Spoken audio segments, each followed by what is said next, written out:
এটি ভাবি যে এখানে কয়েক লক্ষ মানুষ সারাদিন আসেন একটি পলক ঠাকুরের ঘরে ঢোকার জন্য।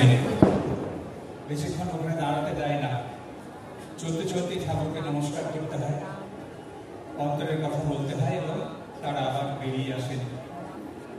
কি আমার আকর্ষণ! মহারাজ বলছিলেন যে এই আকর্ষণ তিনি চিরকালই করছেন। ভগবান আমাদের চিরকালই তার দিকে আমাদের আকর্ষণ করছেন, কিন্তু সেটি আমরা ভালো বুঝতে পারি না, কারণ এই চৈতন্যের অভাব। আমরা যেন অচৈতন্যের মধ্যে বসবাস করি।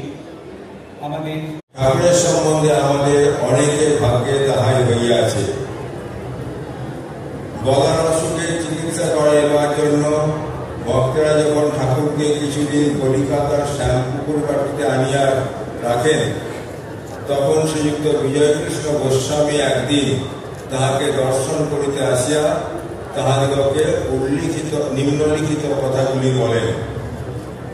শ্রীযুক্ত বিজয় ইহার কিছুদিন পূর্বে ঢাকায় অবস্থানকালে একদিন নিজের ঘরে খিল দিয়া বসিয়া চিন্তা করিতে করিতে শ্রীরামকৃষ্ণদেবের সাক্ষাৎ দর্শন পান এবং উহা আপনার মাথার খেয়াল কিনা। বসা কথাবার্তা, হাসি তামাশা, ভাব ও সমাধিতে থাকিতেন, তাহা শুনিতে ও তলাইয়া বুঝিতে হইবে, তবেই তাহার ওই ভাবের লীলা একটু একটু বুঝিতে পারা যাইবে। অতএব ভক্তগণকে লইয়া ঠাকুরের ঐরূপ কয়েকদিনের লীলা কথাই আমরা এখানে পাঠককে উপহার দিব। আমরা যতদূর দেখিয়াছি, এই অলোক সামান্য মহাপুরুষের অতি সামান্য চেষ্টা দিয়েও উদ্দেশ্যবিহীন বা অর্থশূন্য ছিল না। এমন অপূর্ব দেব ও মানব ভাবের একত্র সম্মিলন আর